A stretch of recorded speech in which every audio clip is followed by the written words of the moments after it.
প্রিয় ভাই সব, আল্লাহ রাব্বুল আলামিন পরীক্ষার জন্য আমাদেরকে এই ময়দানে ছেড়ে দিয়েছেন। প্রশ্ন কি হবে আল্লাহ সব বলে দিয়েছেন। প্রশ্ন কি হবে? তোমার যৌবন, এ ব্যাপারে প্রশ্ন করা হবে। কোন পথে ইনকাম করেছো প্রশ্ন করা হবে। কোন পথে খরচ করেছো প্রশ্ন করা হবে। দ্বীনের ইলম যতটুকুন হাসিল করেছিলে তার কতটুকুন নিজে পালন করেছো, আর দ্বীনের দাওয়াত কতটুকুন মানুষের কাছে পৌঁছায়ছো। প্রত্যেকটি ব্যাপারে কিয়ামতে আল্লাহর কাছে জবাব দিতে হবে। এই জন্য কবি বলছেন, আমল সে জিন্দেগি बनती है ये जन्नत भी व जहन्नम भी ये खाकी अपनी फितरत है ना नारी ना नूरी। মানুষের জীবন আমল দিয়ে গঠন হয়, আমল দিয়ে জীবন গড়ে। নইলে এই মাটির তৈরি দেহ জান্নাত আর জাহান্নামের কিছু দিয়ে তৈরি হয় নাই। আপনি ইচ্ছে করলে দেহটাকে জাহান্নামের জন্য উপযোগী করতে পারেন, ইচ্ছে করলে এই দেহটাকে জান্নাতের জন্য উপযোগী করতে পারেন। এটি আপনার ইখতিয়ারে আল্লাহ দিয়েছেন। আপনাকে বাধ্য করা হয় নাই যে সেজদা না দিলে ফেরেশতা এসে ঘাড়ের উপরে পিটাবে, সুদ ঘুষ জেনা করলে পরে ঠ্যাং পিটায় ভেঙে দেওয়া হবে। না, আপনি বাধ্য নন। আপনি সম্মানিত জীব আল্লাহ, সম্মানিত প্রাণী আল্লাহ পাকের, সেই জন্য মানুষকে বাধ্য করা হয় নাই। অটোনোমাস বডি, অটোনমি দেওয়া হয়েছে, আপনাকে স্বাধিকার দেওয়া হয়েছে। চন্দ্র সূর্যের ব্যাপারে স্বাধিকার দেওয়া হয় নাই। রাত এখন 7:35, সূর্যের বাপেরও ক্ষমতা নাই বাংলাদেশে এখন উকি মারে, ঠিক কিনা? সে এখন আমেরিকায় রোদ দিচ্ছে, তাপ দিচ্ছে আমেরিকায়। ওকে নির্ধারণ করা হয়েছে যেভাবে, সেইভাবেই করতে হবে। পানি বলেন, পাহাড় বলেন, পাখি বলেন, চন্দ্র বলেন, গ্রহ বলেন, নক্ষত্র বলেন, সব জিনিস বাই হুক অ্যান্ড ক্রুক আল্লাহর হুকুম মানতে বাধ্য। কোরআনে কারীমে আল্লাহ পাক বলেছেন, আফাগায়রা দীনিল্লাহি ইয়াবগুন ওয়া লাহু আসলামা মান ফিস সামাওয়াতি ওয়াল আরদি তাওআন ওয়া কারহা। আল্লাহর দেওয়া জীবন ব্যবস্থা ছেড়ে দিয়ে তোমরা কি অন্য কোনো মতবাদ তালাশ করো? ওয়ালাহু আসলামা মান ফিস সামাওয়াতি ওয়াল আরদ, অথচ আকাশে যা আছে, জমিনে যা আছে, সব আনুগত্যের মস্তক আমার সামনে অবনত করে দিয়েছে। সুবহানাল্লাহ। মানুষকে আল্লাহ পাক ইখতিয়ার দিয়েছেন। ইচ্ছে করলে মাহফিলেও আসতে পারেন, ইচ্ছে করলে সিনেমাও ঢুকতে পারবেন, অসুবিধা নেই। অসুবিধার জন্য কিয়ামত, ওখানে হিসাব হবে। এখানে আপনি সূর্য চন্দ্র ফেরেশতা, ফেরেশতারও কোনো মাজাল নাই, কোনো ইখতিয়ার নাই আল্লাহর হুকুমের বাইরে কিছু করে। আল্লাহ যা করতে বলেছেন তাই করতে হবে, এর বাইরে এক চুলও নড়তে পারবে না। কিন্তু মানুষেরা করতে পারবে। মানুষ ইচ্ছে করলে নামাজ রোজা ছাড়তে পারে, ইচ্ছে করলে আল্লাহরে অমান্য করতে পারে। এইটা তার বিচারের জায়গা না, এটা হলো পরীক্ষার জায়গা। এটা কিসের জায়গা? পরীক্ষার জায়গা। এখানে আপনি কামাই করলে ওখানে কিছু পাবেন, এখানে কামাই না করলে কিছু পাবেন না। আরো সোজা করে বলি, কোন কৃষক, যে কৃষক আষাঢ় মাসে শ্রাবণ মাসে জমিন চাষ করে না, পৌষ মাসে তার গোলায় ধান আসবে? কথা বোঝেন নাকি বোঝেন না? পৌষ মাসে গোলায় ধান আসবে? কোনো পাগলও বলবে না যে তুমি তো চাষই করো নাই, তুমি জমিনে, তোমার জমিনের ফসল তোমার ঘরে আসবে কেমন? কাজী এই দুনিয়ায় পরীক্ষা দিলে এখানে রেজাল্ট হয়, এখানে গাছ লাগাইলে এখানে ফল দেয়। কিন্তু মানুষের জন্য আল্লাহ পাক যে আমল তৈরি করেছেন, পরীক্ষা নেবেন, সেই পরীক্ষার রেজাল্ট এখানে হবে না। পরীক্ষার রেজাল্ট আউট হবে কোথায়? আখিরাতে। বলেন সবাই, কোথায় হবে? পরীক্ষার রেজাল্ট আউট হবে কোথায়? আখিরাতে। এইখানে আপনি যা কামাই করবেন এখানে রিটার্ন দেওয়া হবে না। এখানে যা কামাই করবেন সমস্ত কামাই 700 গুণ বর্ধিত আকারে কিয়ামতে আল্লাহ আপনার হাতে ধরাই দিবেন। আল্লাহর ওয়াদা কখনো মিথ্যা হয়? মিথ্যা হয় রাজনৈতিক দলের নেতারা, এই জাতীয় লোকেরা যারা মঞ্চে আসে আর বলে যে এবার আমাদের ভোট দেন, আমরা ক্ষমতায় যাইতে পারলে আপনারা না খাইয়া কেউ মরবেন না। কিন্তু কি খাইয়া মরবে তাও কয় না। সেদিন শুনলাম এই যে নির্বাচন এখন একটা চলতেছে, স্লোগান, বাপ দাঁড়াইছে, ছেলে তো বলে রহিম ভাই আমার ভাই, তোমার ভাই, বাপের নাম রহিম। তারপরে শুনলাম বলতেছে বেগুন ভাইয়ের চরিত্র, আজকের নাম রাখে তো আদর করে, বেগুন পটল, বেগুন ভাইয়ের চরিত্র ফুলের মতো পবিত্র। আমি আরেকজনের পাশের থেকে কইল যে নামাজ পড়ে না একক, তো এমনই ফুলের মতো চরিত্র। তো দুনিয়ার ময়দানে আপনি যা কামাই করবেন এখানে রেজাল্ট আউট হবে, এখানে আপনি পাবেন ফল, এখানে পাবেন। যা করবেন এখানে গাছ লাগাবেন, ফল লাগাবেন, এখানে পাবেন।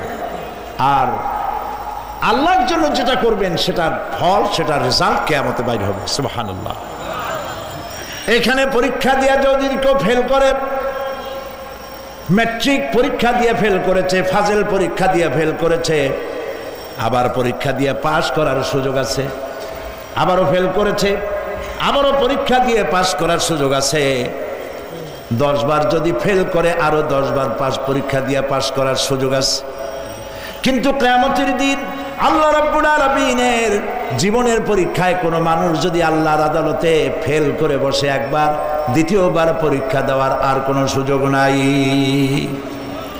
এই পৃথিবীতে যদি কেউ নিম্ন আদালতে মামলায় হেরে যায়, জজ কোর্টে করবে, যদি হেরে যায় হাইকোর্টে করবে, হেরে গেলে আপিল করবে সুপ্রিম কোর্টে, সুপ্রিম কোর্টেও যদি হেরে যায় তাহলে প্রেসিডেন্টের কাছে আপিল করবে।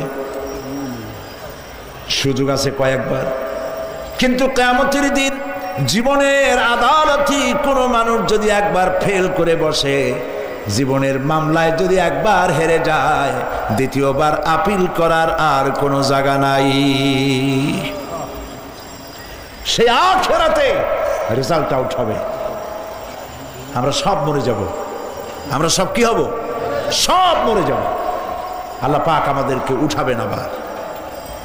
মানুষকে কবরে রাখার সময় আমরা কি বলি?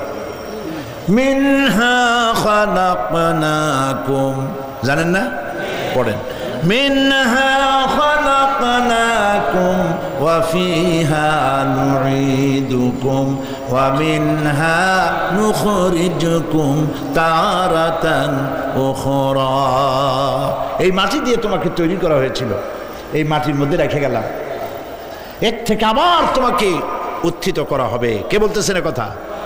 আল্লাহ পাক বলছেন, আল্লাহ তাআলা বলছেন। কি নিষ্ঠুর এই পৃথিবী! ভেবে দেখেছেন কি একবারও কি ভেবে দেখেছেন এই পৃথিবী কত নিষ্ঠুর? এই সন্তান সন্ততি সব একটি মোহ, একটি মায়া, একটি মহব্বত, একটি প্রতারণা। যে বইয়ের জন্য হারাম ইনকাম করেছেন, যে সন্তানদের জন্য হারাম ইনকাম করেছেন, জান দিলেন, রক্ত দিলেন, জীবন দিলেন, সারা রাত কষ্ট করেছেন, দৌড়দৌড়ি করেছেন, যখন মরে গেলেন, যে বাচ্চাটা আপনি কোলে না নিলে কলিজা ঠান্ডা হয় না, সেই বাচ্চা বলবে, মাকে বলবে, মা বাপের লাশ যে রুমে আছে আমার সেখানে নিও না, আমার ভয় করে। ঠিক কিনা? স্ত্রীও আরো 2-1 লোক না হলে লাশের ঘরে থাকতে পারবে না, তারও ভয় করবে। থাকলে বড় জোর মা থাকতে পারে, বাপ থাকতে পারে। যাকে বিবাহ করার পর অনেক সন্তান আছে, মা বাপকে চোখে দেখতে পারে না, বউর কথা মতো মায়ের সাথে কথা বলা বন্ধ করে দেয়। হয়তো কুমিল্লা এরকম নাও থাকতে পারে। বউ তো নালিশ করছে, মায়ের সাথে কথা কয় না, আবার বলে এই বুড়িটা মরে না কেন? নাউযুবিল্লাহ, নাউযুবিল্লাহ। বুড়িটারে মরার কথা বলতেছো তুমি। তোমার ছোট্টবেলায় যখন তোমার টাইফয়েড হয়েছিল, অসুখ করেছিল, গরিব বাবা, বাড়িতে ল্যাপ নাই, খাতা নাই, তোষক নাই, সেই জায়গায় মা তার কাপড় বিছায় দিয়া বুকের উপরে নিজের শরীরের উষ্ণতা দিয়া বাঁচায় রাখার চেষ্টা করেছে, নিজে না খেয়ে খাওয়াইছে, অসুখ সারে না।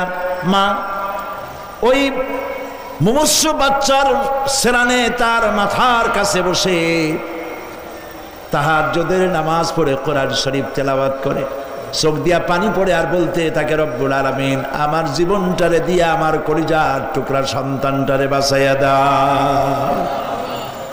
যেই মা নিজের জীবন দিয়া সন্তান বাঁচাইতে চাইল, সেই সন্তান আজকে বউ পাইয়া মাকে ভুলে যায়, মায়ের সাথে খারাপ ব্যবহার করে। আল্লাহ রাব্বুল আলামিন বলেছেন, মা বাবার সঙ্গে খারাপ ব্যবহার করো না, ভালোবাসায় কথা বলো। ওয়াকুল লাহুমা কাওলান কারীমা, সম্মান সূচক কথা বলো। মা বাবার জন্য দোয়া করো আমার কাছে। কে বলতেছেন?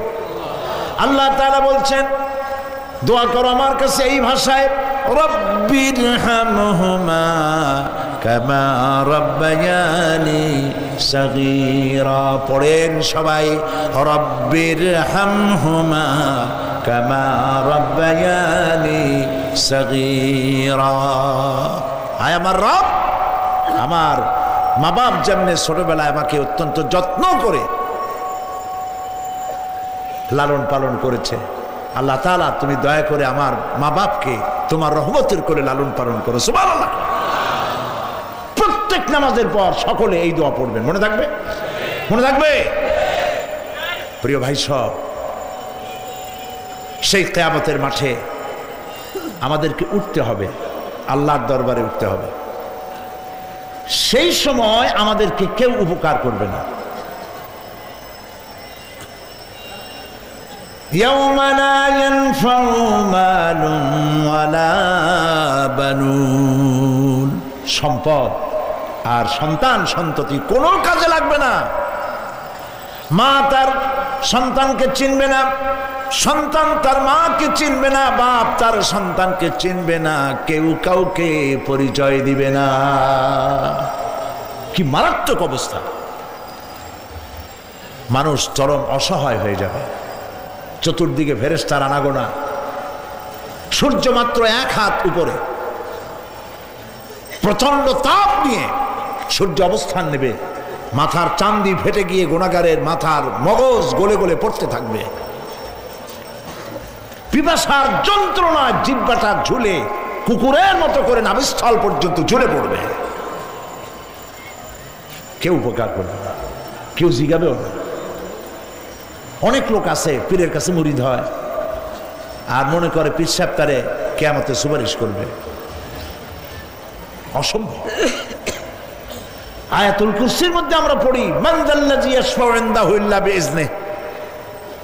কে আছে এমন, কার হিম্মত আছে আল্লাহ পাকের বিনা অনুমতিতে কথা বলে? সুবহানাল্লাহ বলে। কোথার পীর, কোথার খাজা বাবা হারায় যাবে। ইব্রাহিম আলাইহিস সালামের মতো পয়গম্বর কি মনে করে? আল্লাহর খলিল। ইব্রাহিম আলাইহিস সালাম আল্লাহর কি? আল্লাহর খলিল। আল্লাহর খলিল কিয়ামতের দিন বলবেন, আল্লাহ পাক, আয় আল্লাহ তাআলা, আমার বাপের কাছে আমার একটা ওয়াদা ছিল, আমি সুপারিশ করব তার জন্য, তুমি দয়া করে আমার বাপকে জাহান্নাম থেকে ক্ষমা করো, আমি তার জন্য সুপারিশ করতেছি। আল্লাহ তাআলা বলবেন, ইব্রাহিম, তোমার সুপারিশ মঞ্জুর হলো না। কথা বুঝতেছেন না? বুঝতেছেন না?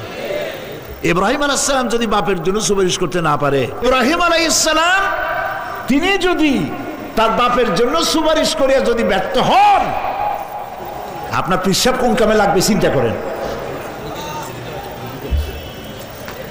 নবী করিম সাল্লাল্লাহু আলাইহি ওয়াসাল্লামকে প্রশ্ন করা হয়েছে, হে রাসূল, আপনার আব্বা আম্মার অবস্থা কি হবে? কথা কি শোনেন নাকি? আপনার আব্বা আম্মার অবস্থা কি হবে? নবী করিম সাল্লাল্লাহু আলাইহি ওয়াসাল্লাম বলেছেন, আমি আমার আব্বা আম্মার কোন উপকারে আসবো না। ইন্না লিল্লাহি ওয়া ইন্না ইলাইহি রাজিউন। তাহলে কোন সাহসে মনে করতেছেন কোন পীর কোন একটা বিদেশ থেকে, দেশের থেকে একটা নাজিল হলো আর ওইটার পিছনে পিছনে দৌড়াবেন, সে আপনারা নাজাত দেবে, তার পায়ে চুমা খাবেন? এই পায়ে হাত দিয়ে কদম বুঝি করা বাদ দেন। টাকা ইনকাম করার জন্য মানুষকে ভুল পথে পরিচালিত করছে অনেক পীর। আছেন এমন? খালি মানুষে টাকা দেয়, জামায় অনেক পকেট, খালি টাকা নেয় সমানে ঢুকাইতে থাকে চতুর্দিক দিয়ে, বাইরে বোঝার উপায় নাই। কিন্তু অনেক পীর আছে এমন, ঢাকা শহরে বড় বড় মার্কেটের মালিক, আমি জানি, বড় বড় মার্কেটের মালিক, বিরাট ব্যবসায়ী, জামা পরিষ্কার করে না 2 মাসেও, মানুষকে দেখাবার জন্য গামছাটা নাকের কাছে ধরে ফত ফত করে আওয়াজ করে, মনে হয় যেন কাঁদতেছে। আর্টিফিশিয়াল তাসান্নুর, হাবিজাবি জিকির শিখায়। লা ইলাহা কতক্ষণ, ইল্লাল্লাহ কতক্ষণ, আল্লাহ আল্লাহ কতক্ষণ? কোথায় পাইছো? ইল্লাল্লাহ ইল্লাল্লাহ কিসের জিকির? ইল্লাল্লাহ মানে কি? আল্লাহ ছাড়া, আল্লাহ ছাড়া, আল্লাহ ছাড়া। আল্লাহ ছাড়া কি? কাজী রাসূলুল্লাহ যা করেন এগুলি বেদাত। এই সব পীরের পাশে যাবেন না, মনে থাকবে।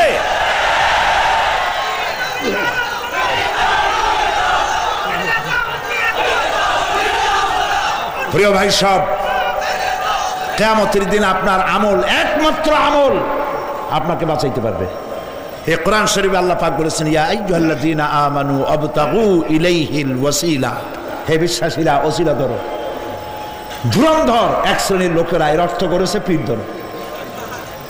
দুনিয়ার কোন তাফসীর, যত মুফাসসির পৃথিবীতে জন্মগ্রহণ করেছেন, কোন মুফাসসির এটা বলেন নাই আবতাগু ইলাইহিল ওসিলার মানে হলো পীর ধরো। বরং সমস্ত তাফসীর মুহাক্কিকিন বলেছেন আবতাগু ইলাইহিল ওসিলা আয় আমলে সালেহ, নেক আমলের ওসিলা ধরো। সুবহানাল্লাহ, নেক আমলের ওসিলা ধরো। প্রিয় ভাই সব, ধান্দাবাজি ছাড়তে হবে। কিয়ামতের দিন মানুষ একেবারে অসহায় হয়ে যাবে, কেউ সাহায্য করবে না। সেই দিন প্রশ্নপত্র সামনে আসবে, আমলনামাগুলি বেঈমানের পিছন দিক থেকে বাম হাতে আসবে, আর ইমানদারের সামনের থেকে ডান হাতে আসবে। আমলনামা হাতে পাওয়ার সঙ্গে সঙ্গে বেঈমান বুঝে ফেলবে তার জায়গা কোথায়। কলিজা তখন গলার কাছে চলে আসবে। সপ্ত ছিল একসাথে। মনে করেন এই মাহফিলের মধ্যে, মনে করেন এইখানে সন্ত্রাসী আছে, খুনি আছে, ওয়ান্টেড, মোস্ট ওয়ান্টেড আসামি এর মধ্যে আছে, ধরা যাচ্ছে না। অনেক মানুষের মধ্যে হঠাৎ করে অর্ডার হলো যে ভিতরে এসবিআইবি ঢুকিয়ে দেওয়া হয়েছে, গোয়েন্দা বিভাগের লোক ঢুকিয়ে দেওয়া আছে, সন্ত্রাসী মোস্ট ওয়ান্টেড যারা আছে বেরিয়ে পড়ো, এক পাশে চলে আসো। তখন অবস্থাটা কি হবে তাদের? মজা লাগবে? পায়ের রক্ত মাথায় উঠে যাবে, চোখ দিয়ে রক্ত পড়া শুরু করবে। সমস্ত মানুষ একসাথে ছিল হাসরের ময়দানে, হঠাৎ করে অর্ডার হয়ে যাবে, আমতাজুল ইয়াওমা আইয়ুহাল মুজরিমুন, হে অপরাধীর দলেরা আলাদা হয়ে যাও। ইন্না লিল্লাহ, আলাদা হয়ে যাও। সমস্ত মানুষ সেখানে খালি পায়ে উঠবে, কারো পায়ে জুতা নাই, স্যান্ডেল নেই, পরনে কোনো কাপড় নাই, গায়ে কোনো কাপড় নাই, মাথায় কোনো আবরণ নাই।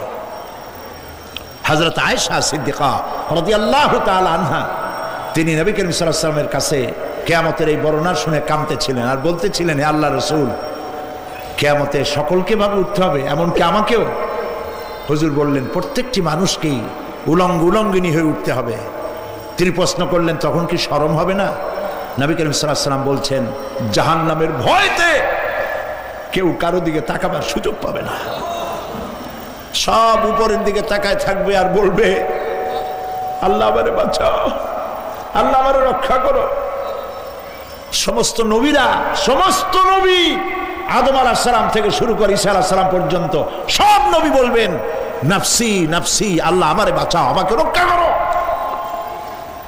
কোথায় যাবে আপনার পীর সাহেব? একমাত্র ব্যক্তি বিশ্বনবী মুহাম্মদুর রাসূলুল্লাহ সাল্লাল্লাহু। মানুষেরা হয়রান হয়ে যাবে, আদম আলাইহিস সালামের কাছে যাবে, আবাল বাশার, আপনি প্রথম মানুষ, আমরা বিপদে শেষ হয়ে গেছি, 50,000 বছর দাঁড়ায় আছি। কয় বছর দাঁড়ায় থাকতে হবে? কোথায় আছে? এই কোরআন শরীফে 50,000 সানা মিম্মা তাউদ্দুন। এই পৃথিবীতে গণনা করলে 12 মাসে 1 বছর, 12 বছরে 1 যুগ, এরকম করে করে 50,000 বছর পৃথিবীতে গুনলে যত বড় লম্বা হয়, বিচারের দিনটা এত বড় লম্বা হবে। সবাই বলবে, আদম আলাইহিস সালাম আমাদের জন্য একটু আল্লাহকে সুপারিশ করুন যেন তিনি আমাদের বিচারটা তাড়াতাড়ি করে দেন। তিনি বলবেন, আমার পক্ষে সম্ভব নয়, আল্লাহর সামনে দাঁড়িয়ে কথা বলার আমার কোনো সাহস নাই, আমি পারবো না। নূহ আলাইহিস সালামের কাছে যাও। নূহ আলাইহিস সালাম বলবেন, আমি পারবো না। মুসা আলাইহিস সালামের কাছে যাও। তিনি বলবেন, আমি পারবো না। ইব্রাহিম আলাইহিস সালামের কাছে যাও। একজন আরেকজনের কাছে পাঠাবে। সর্বশেষ ঈসা আলাইহিস সালামের কাছে লোকেরা আসবে, হাসরবাসী। ঈসা আলাইহিস সালাম বলবেন, আমি তো পারবোই না। কারণ পৃথিবীর শত শত কোটি নাসারারা আমাকে আল্লাহর ছেলে বলেছে, অথচ আমি তাদের তা বলতে বলি নাই। আমি নিজের ব্যাপারেই আজকে শঙ্কিত, আমারে তারা আল্লাহর ছেলে বলছে। আল্লাহ আজকে আমার সাথে কি ব্যবহার করবেন আমি তো জানি না, আমি নিজেই বিপদে আছি। তবে আমি তোমাদের ব্যাপারে একটা পরামর্শ দিতে পারবো। একজন ব্যক্তি আছে যার কাছে গেলে তিনি কথা বলতে পারবেন, তিনি বিশ্বনবী রাহমাতুল্লিল আলামিন জনাব মুহাম্মদ রাসূলুল্লাহ সাল্লাল্লাহু আলাইহি ওয়াসাল্লাম। তার কাছে চলে যাও, হাসরবাসীরা তার কাছে চলে যাবে। নবীজি সকলের কথা শুনে সিজদায় পড়ে কাঁদতে থাকবেন। তিনি বলবেন, হাসরবাসীদের কাজ সুস্থ করবেন, এই কাজ আমার কাজ, আমি বলবো আল্লাহ পাককে। তিনি সিজদায় পড়ে কাঁদবেন। রব্বুল আলামিন প্রশ্ন করবেন, হে আমার রাসূল, আপনার তো আজকে কান্দার দিন না, আপনি কাঁদেন কেন? আমি আপনাকে মাকামে মাহমুদ দিয়েছি, কাউসারের মালিক বানাই দিয়েছি। আপনি জান্নাতে প্রবেশ করার আগে কেউ ভেস্টে যাইতে পারবে না, এই সম্মান দিয়েছি, কাঁদেন কেন? নবীজি বলেন, রব্বুল আলামিন যা তুমি আমার জন্য বরাদ্দ রেখেছো সব আমি পেয়েছি বা পাবো, আমি কান্দি আমার উম্মতের কি হবে? আল্লাহ রাব্বুল আলামিন তাকে পারমিশন দিবেন, আপনার নেককার জান্নাতি উম্মতগুলি আপনি বেছে নিন। নবী করিম সাল্লাল্লাহু আলাইহি ওয়াসাল্লাম পারমিশন পাবেন। আল্লাহর পারমিশন ব্যতি রেখে আল্লাহর দরবারে কথা উচ্চারণ করার ক্ষমতা কারো হবে না। সুবহানাল্লাহ। এই কথা ভাববার কোনো কারণ নাই। অমুক পীর সাহেবের অনেক মুরিদ আছে, সব মুরিদ টুরিদ নিয়ে নারায়ে তাকবীর জিন্দাবাদ, পীর সাহেব জিন্দাবাদ, এই সমস্ত বাদ বোধ কামে লাগবে না। ওয়া কুল্লুহুম ইয়াতিহি ইয়াউমাল কিয়ামাতি ফারদা। কিয়ামতের দিন প্রত্যেককে একজন একজন করে আসতে হবে আল্লাহর দরবারে। আল্লাহ বলেছেন একজন একজন একজন, মিছিল করার উপায় নেই। আল্লাহ রাব্বুল আলামিনের দরবারে হাজির হয়ে যাবে সেই কঠিন হাসরের ময়দানে বাঁচার জন্য। নবীজি দোয়া শিখায় দিয়েছেন, দোয়া করো, আল্লাহুম্মা হাসিবনি হিসাবান ইয়াসীরা। পড়েন আমার সাথে, আল্লাহুম্মা হাসিবনি হিসাবান ইয়াসীরা, আল্লাহুম্মা হাসিবনি হিসাবান ইয়াসীরা। হে আল্লাহ, তুমি আমার সহজ হিসাব নাও। নবী করিম সাল্লাল্লাহু আলাইহি ওয়াসাল্লাম নিজেই দোয়া করেছেন। চিন্তা করেন, আল্লাহ পাক নিজে, আল্লাহ তাআলা তিনি নিজে প্রশ্ন করবেন এবং পাপগুলি দেখাই দেবেন, এই সব পাপ করছো।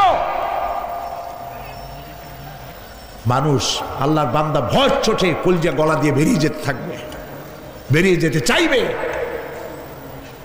তার বাষ্পরুদ্ধ হয়ে আসবে, বলতে থাকবে, আল্লাহ আমি করে ফেলেছি, আমি মাপ চাই, তোমার কাছে ক্ষমা ভিক্ষা চাই। আল্লাহ রাব্বুল আলামিন বান্দার কাকুতি বিরতির দিকে লক্ষ্য করে বলবেন, বান্দারে আমি তোকে ক্ষমা করে দিলাম। এটাই হলো হিসাব ইয়াসির, সহজ হিসাব। এই সহজ হিসাব কার কিসমতে আছে কার কিসমতে নাই তা আমরা কেউ জানি না। এই দুনিয়াটাকে আল্লাহ পাক বানাইছিলেন পরীক্ষা নেওয়ার জন্য। কি জন্যে? পরীক্ষা নেওয়ার জন্য। পরীক্ষায় যার যে বয়স এখন আছে, এখানে আমার যা বয়স, আপনার যা বয়স, এই বয়সে যা যা করছি এখন হিসাব করেন। ছোটবেলায় কই মাছের কাঁটা গলার মধ্যে ঢুকছিল, তখন ক্লাস 2তে পড়ি। এরকমের একটা ঘটনা মনে আছে কিনা? মনে নেন? অন্যের বাড়ির আম পাড়তে গিয়া বাড়িওয়ালার সামনে পড়ছিলেন, 2টা থাপ্পড় দিয়েছিল, এইসব কথা মনে আছে না? আছে কিনা? এই ছোট্ট ছোট্ট কথাগুলি, কোন পুকুর পাড়ে আসার খাইছিলাম, কেডা মারছিল, সেই ছোট্টবেলা থেকে এই পর্যন্ত এই ছোট্ট কথাগুলি যদি মনে থাকে, তাহলে বড় বড় পাপ কি কি করছেন তা মনে নাই? তাহলে নিজের হিসাব নিজে করো। কিয়ামতে আল্লাহ পাক আমলনামা হাতে দিবেন, বলবেন পড়ো, ইকরা কিতাবাক, পড়ো তোমার আমলনামা। তুমি তোমার হিসাবের জন্য আজকে তুমি নিজেই যথেষ্ট। পড়ে দেখো কি করছো। ইন্না লিল্লাহি ওয়া ইন্না ইলাইহি রাজিউন। হযরত ওমর ফারুক রাদিয়াল্লাহু তাআলা আনহু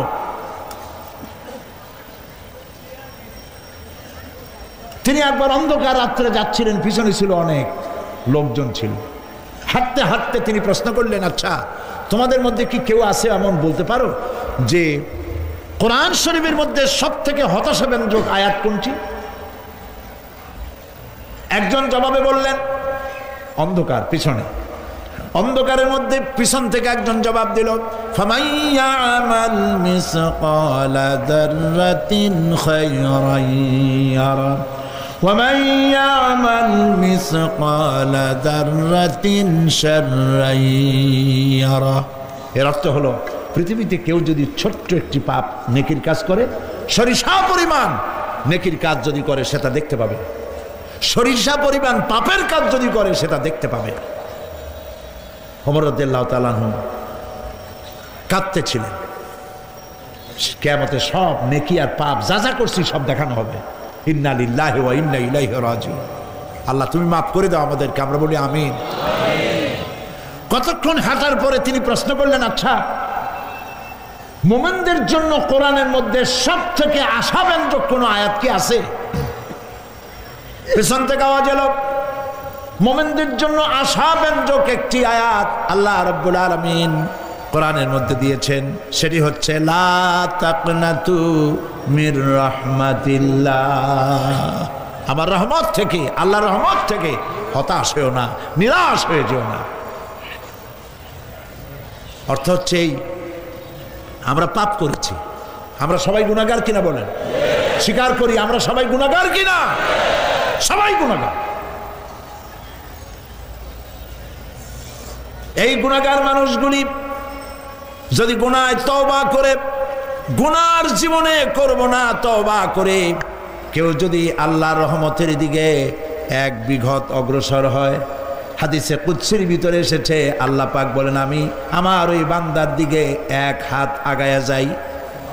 কোন বান্দা যদি গুনার তওবা করে আর যদি গুনাহ না করে আমার দিকে যদি হেঁটে আসে, আমার রহমত বান্দার দিকে দৌড়াইয়া যায়। আল্লাহর গজবের চাইতে রহমত বেশি। বান্দা তোমার গুনাহ যদি আকাশ সমান হয়, আল্লাহর, তোমার গুনাহ যদি পাহাড় সমান হয়, আল্লাহর রহমত আকাশ সমান। তোমার গুনাহ যদি আকাশ সমান হয়, আল্লাহর রহমত তার আরশে আজিম ছায়া গেছে। সুবহানাল্লাহ। মাপ চাও, ক্ষমা চাও, তওবা করো, জীবনে গুনাহ আর করব না। যে ব্যক্তি তওবা করবে, গুনাহ থেকে বাঁচবে, আল্লাহ তাদেরকে রক্ষা করবেন। প্রিয় ভাইয়েরা, এই দুনিয়ার জিন্দেগিতে পৃথিবীর মহব্বতে আমরা পাগল হয়ে গেছি। সবাই শুধু টাকা টাকা, টাকা ছাড়া দুনিয়াটা ফাঁকা। দুনিয়া কা মজা লে লো, দুনিয়া তোমারি হ্যায়। খাও দাও ফুর্তি করো, দুনিয়াটা মস্ত বড়। এগুলি শয়তানদের কথা। কাদের কথা? শয়তানদের কথা। আল্লাহ বলেছেন কুলু ওয়া তামাত্তাউ, খা, জব্বার খাও, খা, খার ফুর্তি কর। মাতাউন কালিল সুম্মা মাওয়াহুম জাহান্নাম ওয়া বিসাল মাসির। সামান্য কয়েকদিনের জন্য দালান কোঠা বানাইয়া ফুর্তি কর, এরপরে জায়গা হবে জাহান্নামে। জায়গা হবে কোথায়? জাহান্নামে। প্রিয় ভাইয়েরা, এই দুনিয়াটার দৃষ্টান্ত একটা পরের স্ত্রীর মতো সুন্দরী যুবতী, রূপবতী, স্বাস্থ্যবতী পরের একটা স্ত্রী। এইটারে দেখে আফসোস করে কোনো লাভ আছে? জবাব দেন। যারা কথা বোঝেন তারা জবাব দেন। অন্যের সুন্দরী তরুণী, তন্নী, রূপবতী যুবতী, রূপের ছটায় চতুর্দিকে আলোকিত, এরকম একটা পরের বউ দেখিয়া আফসোস করে কোনো লাভ আছে? ওর তো বিয়ে হয়ে গেছে, তুমি আফসোস করে লাভ কি? গলা দড়ি গিয়ে মরলেও লাভ নাই। এই পৃথিবী একটা সুন্দরী পর স্ত্রীর মতো, একে যত মহব্বত করবেন আল্লাহর রহমত থেকে তত দূরে চলে যাবেন। আর এই দুনিয়ার উপরে যত লাথি মারবেন আল্লাহর দিকে তত আগায় যাবেন। খালি টাকা চাই, টাকা টাকা। বাড়ি একটা আছে আরো 6টা চাই, দোকান 5টা আছে আরো 7টা চাই, গাড়ি একটা আছে আর 50টা চাই। এই চাই আর চাই, খাই আর পাই, এই করতে করতে মানুষের জীবন শেষ হয়ে যায়। আহারে, একেবারে খালি হাতে চলে গেল। ইন্ডাস্ট্রি পড়ে থাকলো, বাড়ি পড়ে থাকলো, গাড়ি পড়ে থাকলো, 3 খান কাপড় নিয়ে আর চলে গেল গর্তের মধ্যে। আহারে, ছেলে মেয়ে বউ চোখের একটু পানি ফেলাইলো ওই দিন, আর কিচ্ছু না, কবরের মধ্যে রেখে দিল। এখন কবরের ভিতরে ফেরেশতা চলে এসেছে। বেঈমান হয়ে যদি মারা যেয়ে থাকে, ঈমান নিয়ে মরে নাই, বেঈমান হয়ে মারা গেছে, কলেমা মনে আসে নাই, জিজ্ঞেস করা হবে মান রাব্বুকা মা দীনুকা মান নাবিয়ুকা, কে তোমার রব, কি তোমার দিন, কে তোমার নবী? বেঈমান বলবে হায় হাতা লা আদরি, জানি না। নাউযুবিল্লাহ, বলে নাউযুবিল্লাহ, জানি না। এখানে আপনি মুখস্থ করে গেলেই যে ওখানে জবাব দিতে পারবেন এমনটি হবে না। আমল করতে হবে, আমল তৈরি করতে হবে। আমল মানে কিন্তু এইটা না যে আপনি বসে বসে তসবিহ পড়বেন, এটা লোকের আমল করে, যে লোকটা খুব আমলদার, খুব আমল করে। আমলের ইংরেজি হচ্ছে ওয়ার্ক, বাংলা হলো কাজ। তো কেউ বসে বসে কোনো কাজ নাই, তসবিহ টিপতেছে, এটা কিন্তু আমল হইল? আপনার সমস্ত কাজগুলি হতে হবে আল্লাহরে খুশি করার জন্য। দোকানদারি করবেন আল্লাহরে খুশি করার জন্য করেন। কবরের ভিতরে জবাব দিবে আমি কিছু জানি না। কিছুই যখন জানলো না, শাস্তি শুরু হয়ে যাবে। সিজ্জিনে তার রূহ রাখা হবে, এ মাটির দেহ মাটির সঙ্গে মিশে যাবে। কবরের মধ্যে কোনো প্রচন্ড শাস্তি বা জাহান্নামের আগুন ইত্যাদি দিয়েছি, প্রচন্ড কোনো শাস্তি হবে না। শাস্তি হবে কবর আযাব, আযাবুল কবর হক, আযাবের কবর হবে, তবে জাহান্নামের শাস্তি মতো হবে না। আসামি কনভিক্টেড না হওয়া পর্যন্ত, বিচার না হওয়া পর্যন্ত যেমন ফালায় রাখে জেলখানার কোনো রুমে বা হাজতখানায়, ওই রকম সিজ্জিন নামক একটা জায়গা আছে, ওইখানে রেখে দেবে। শাস্তি হবে কিসের উপরে? রুহের পরে। অনেকে মনে করে যে কবর হলো ওই শুধু মাটির মধ্যে ওইটা, কিন্তু এইটার নাম শুধু কবর না। মানুষের জীবনের 4টে স্তর। কয়টা স্তর? একটা হলো আলমে আরওয়াহ, আরেকটি হচ্ছে আলমে আজসাম অথবা আলমে আসবাব, আরেকটি হচ্ছে আলমে বারজাখ, আরেকটি হচ্ছে আলমে আখিরাত। কয়টা হলো? 4টা। আলমে আরওয়াহ রুহের জগৎ, যেখান থেকে আমরা আসছি। আর আলমে আজসাম বা আলমে আসবাব হলো বস্তু জগৎ, যেখানে আমরা আছি। এরপরে মৃত্যু থেকে শুরু করে কিয়ামতের দিন পর্যন্ত যে সময়টা, এই সময়টার নাম হলো আলমে বারজাখ। বারজাখ শব্দের অর্থ হলো জবনিকা, পর্দা, স্ক্রিন, একটা পর্দার আড়ালে নিয়ে যাওয়া হবে। এরপরে হবে আলমে আখিরাত, যেখানে জবাবদিহির জন্য সকলকে উঠতে হবে। শাস্তি হবে রুহের উপরে। এখন আপনি বলবেন যে রুহের শাস্তি হয় কেমনে? রুহ তো দেখা যায় না। রুহ কি দেখা যায়? রুহ সম্পর্কে প্রশ্ন করা হয়েছে, ওয়ায়াসআলুনাকা আনির রূহ কুলির রূহু মিন আমরি রাব্বি। নবী, আপনাকে প্রশ্ন করা হয় রূহ কি জিনিস, আপনি বলুন রূহ হচ্ছে আল্লাহ পাকের একটি অর্ডার। তো এই অর্ডার, একটি হুকুম, যার কোনো আকার নাই, এইটারে আল্লাহ শাস্তি কেমনে দেবে? এই শাস্তি আপনি এই দুনিয়ায় বুঝতে পারবেন। হঠাৎ করে আপনার গ্রেফতারি পরোয়ানা জারি হয়ে গেছে, তখন একটা টেনশন ক্রিয়েট করে। এই শাস্তিটা কোথায় হয়? বডির উপরে না রুহের উপরে? রুহের উপরে হয়। ঘুমায় আছেন, স্বপ্নে দেখতেছেন বাঘে তাড়াইতেছে, বউ কাছে শোয়া, পুলিশে তাড়াইতেছে, বাঘে তাড়াইতেছে, সাপে তাড়াইতেছে, ঘেমে ভয়, আপনি ভয়তে ঘেমে হার্টবিট এত বাড়ছে, ঘুমের থেকে জেগে বউরে ধমকাচ্ছেন যে আমারে বাঘে তাড়াইলো, তুমি একেবারে নাক ডেকে জন্মের মতো ঘুমাইতেছ। বউ তো টেরই পায় নাই, ঠিক কিনা? এই যে বাঘে তাড়াইলো, পুলিশে তাড়াইলো, সাপে তাড়াইলো, ঘুমের মধ্যে কষ্টে ঘাম বেরিয়ে গেল, এই শাস্তিটা কিছুর উপরে হইল? রুহের উপরে। এটা আল্লাহ দেখাই দিলেন, মরার পরে এর থেকে মারাত্মক কঠিন শাস্তি রুহের উপরে হবে। তারপরে বডি বানানো হবে জাহান্নামে দেওয়ার জন্য। এগুলির ব্যাপারে আমি আলোচনা করেছিলাম চট্টগ্রামে এবছর, সূরা নাবার তাফসীর করেছিলাম। সূরা নাবা, আম্মা ইয়াতাসাআলুন, 5 দিন তাফসীর করেছি। 31 জন হিন্দু খ্রিস্টান মুসলমান হয়ে গেছে এবার চট্টগ্রামে। নবী করিম সাল্লাল্লাহু আলাইহি ওয়াসাল্লাম বলেছেন, কেউ যদি দুনিয়ায় বেঁচে থাকা অবস্থায় কিয়ামতের দৃশ্য দেখতে চায়, সেজন্য সূরা নাবা, সূরা আত-তাকবীর, সূরা নাজিআত, সূরা আল-ইনফিতার, এই সূরাগুলি যেন পড়ে, তাহলে দুনিয়ায় জীবিত থাকা অবস্থায় কিয়ামতের দৃশ্য দেখতে পারবে। ইমানদার ব্যক্তি, যে ব্যক্তি মরার সময় মুখে উচ্চারণ করতে পেরেছে লা ইলাহা ইল্লাল্লাহু মুহাম্মাদুর রাসূলুল্লাহ। জোরে সোরে পড়েন লা ইলাহা লা ইলাহা লা ইলাহা লা ইলাহা ইল্লাল্লাহু মুহাম্মাদুর রাসূলুল্লাহ। কালেমা পড়ে মারা গেল। এরপরে কবরের ভিতরে মুনকার নাকির ফেরেশতা এসে হাজির হয়ে যাবে, প্রশ্ন করবে মান রব্বুকা।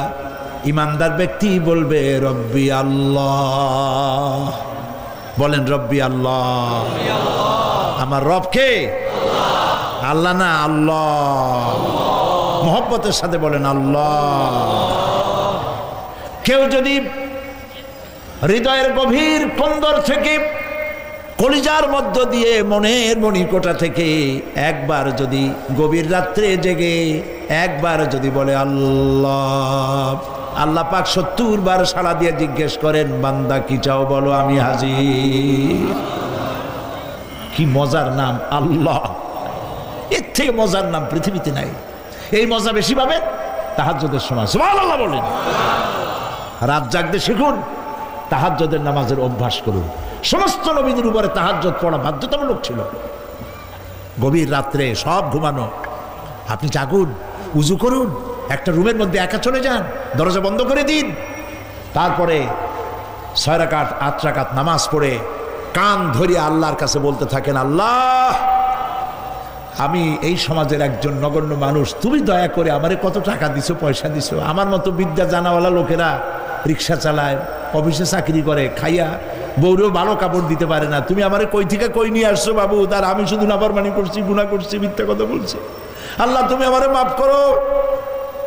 গভীর রাত্রে গুনগুন করে নিজের কানে ধরে অপরাধ স্বীকার করে কানতে থাকেন আর ডাকতে থাকেন ইয়া আল্লাহু ইয়া রহমানু ইয়া রহিমু ইয়া হাইয়ু ইয়া কাইয়ুম। পড়েন ইয়া আল্লাহু ইয়া রহমানু ইয়া রহিমু ইয়া হাইয়ু ইয়া কাইয়ুম।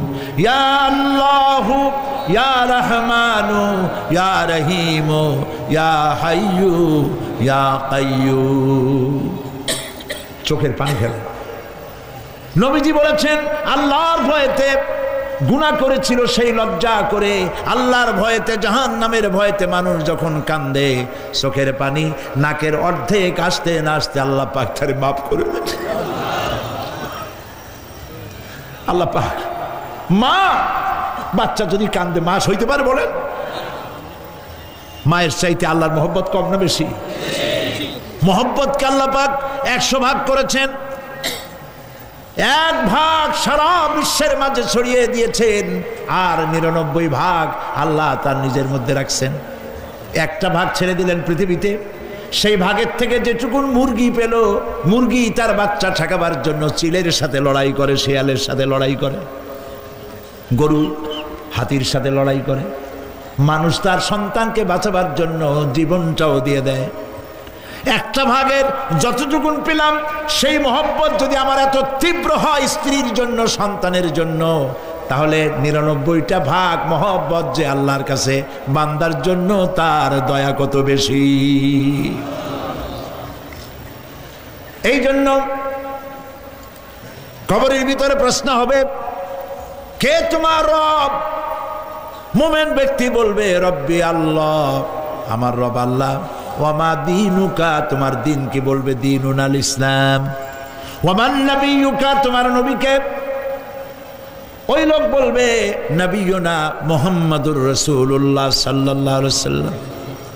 হাদিস এসেছে ওই সময় নবীজির চেহারা মোবারক দেখানো হবে, প্রশ্ন করা হবে মা কুনতা তাকুলু ফি হাযার রাজুল, এই লোক সম্পর্কে তোমার ধারণা কি? লোকটি বলবে হাযা নবিয়ুনা মুহাম্মাদুর রাসূলুল্লাহ সাল্লাল্লাহু আলাইহি ওয়াসাল্লাম, ইনি তো আল্লাহর রাসূল, আমার নবী। সঙ্গে সঙ্গে গায়েব থেকে আওয়াজ হবে ফাফরিশু বিল জান্নাতি ওয়ালবিসু বিল জান্নাহ, ও আমার ফেরেশতারা, আমার বান্দার জন্য জান্নাতের বিছানা কবরের মধ্যে বিছায় দাও, আর আমার বান্দাকে জান্নাতের পোশাক পরায় দাও, জান্নাতের পোশাক পরায় দাও, জান্নাতের বিছানা বিছায় দাও, আর তার কবরটাকে প্রশস্ত করো। ইলা মাদ্দা বাসারা, যদ্দূর তার চোখের দৃষ্টি যায় অদ্দূর বড় বানায় দাও কবর। ফেরেশতারা বলবেন নোম কানাউমুল উরুস, দুলামিয়া যেমন বাসর সজ্জায় বউ নিয়া ঘুমায়, তুমি আরামে ঘুমায় থাকো ইলা ইয়াউমিল কিয়ামা। ভাই সাহেব, এই পৃথিবীর সব ফাঁকিবাজি, মোহ, সব মোহ, স্ত্রী পুত্র পরিজন মাল ধন কিচ্ছু না, কোনো দাম নাই। আল্লাহকে ভয় করুন, আল্লাহকে ভয় করে চলুন। ভয় তো করতে পারলাম না। এত বড় একটা রমজান মাস চলে গেল, রোজা আসছিল তাকওয়া সৃষ্টি করার জন্য, সারা জীবন রোজা রাখলাম, মুত্তাকি হইতে পারলাম না।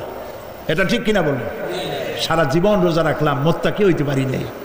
এখনো মিথ্যা কথা বলি, ওজনে কম দেই, খাদ্যে ভেজাল দেই, কথা ঠিক কিনা? মিথ্যা কথা বলতেছেন।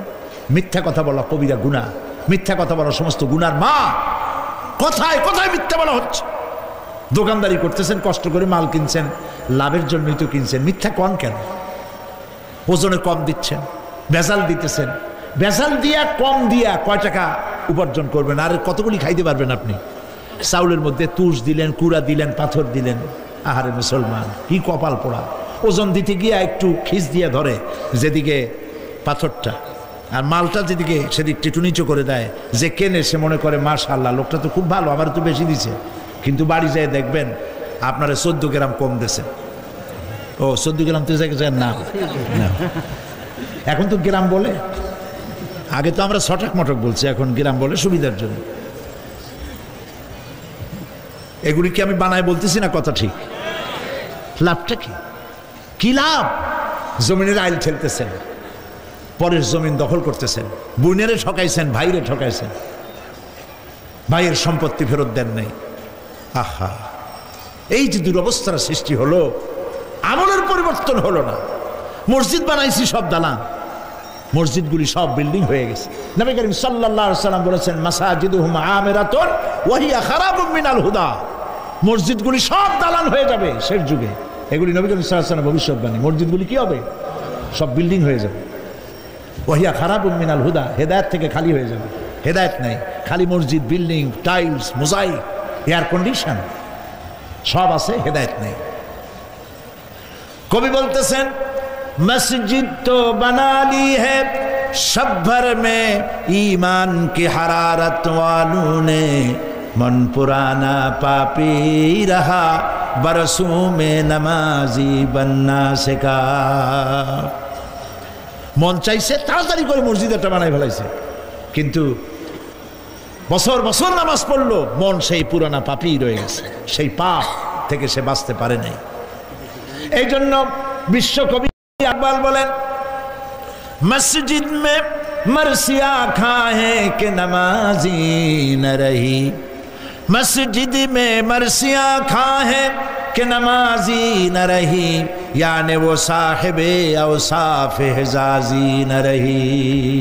मस्जिद कानतेছে আমার সেই নামাজি কই, যেই নামাজিরা যখন নামাজ পড়তো পাখি এসে মাথার উপরে বসতো, পাখিতে বুঝতে পারতো না যেটা মানুষ না গাছ। সুবহানাল্লাহ। আর এখন ইমাম যদি নামাজ পড়তে আত্মাহিত পড়তে দেরি করে, ধীরে ধীরে পড়তেছে, পিছন থেকে সিগন্যাল মারা শুরু করে।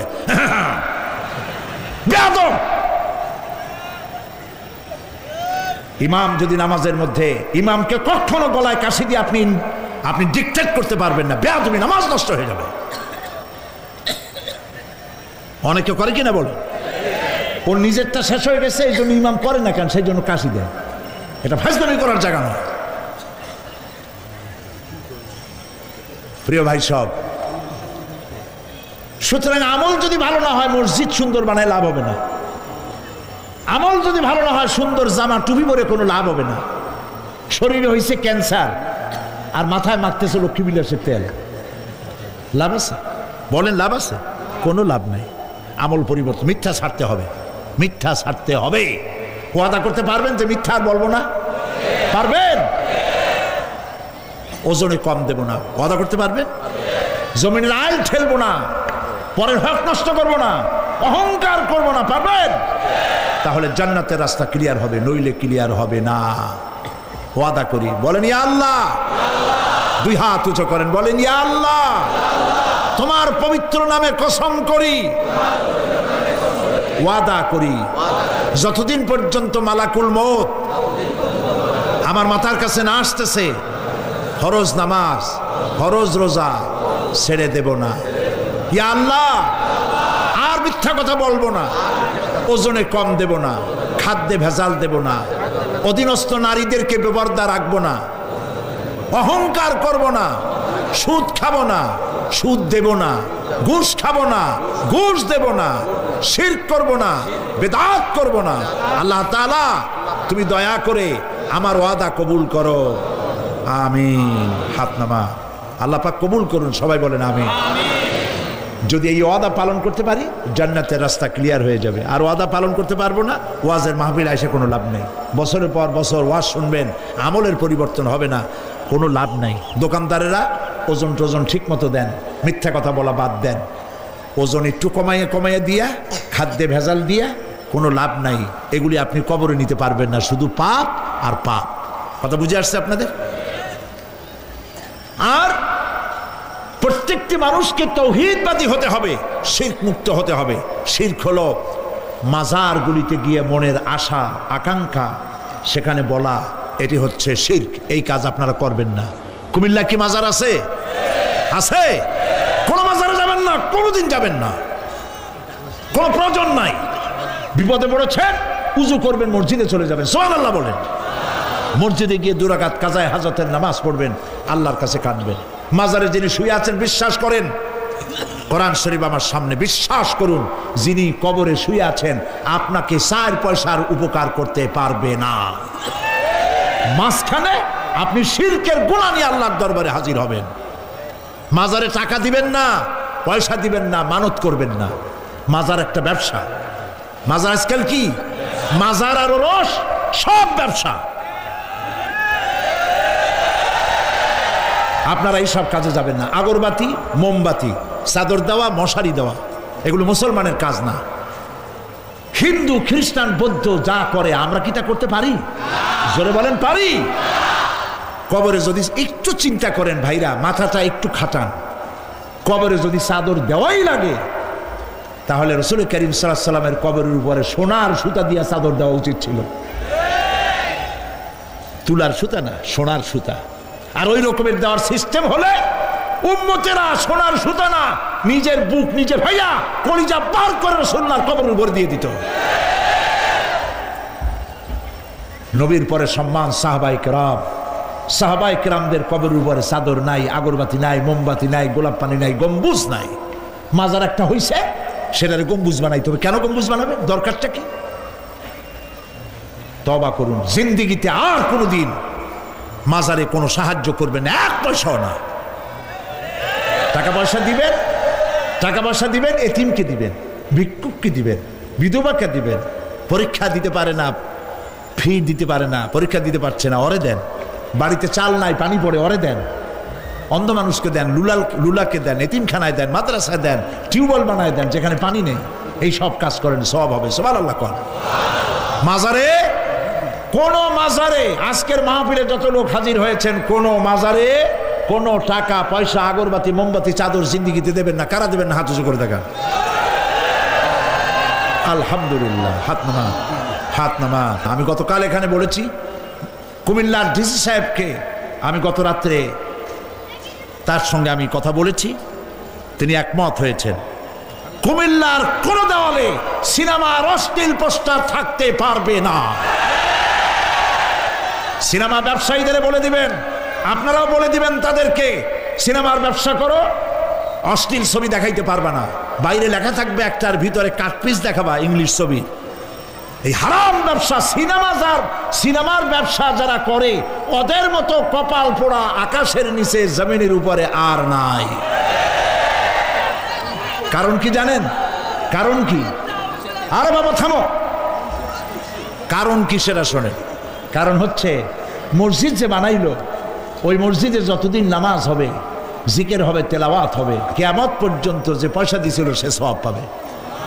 আর সিনেমা যে বানাইলো, সিনেমা দেখিয়া এরকম বই কি কুমিল্লা আসছে, এমন একটা লোকেরা বলা বলি করতেছে সুবহানাল্লাহ, এমন একটা ছবি আসছে যারাই দেখলো সব উমরা করতে রওনা হয়ে গেছে।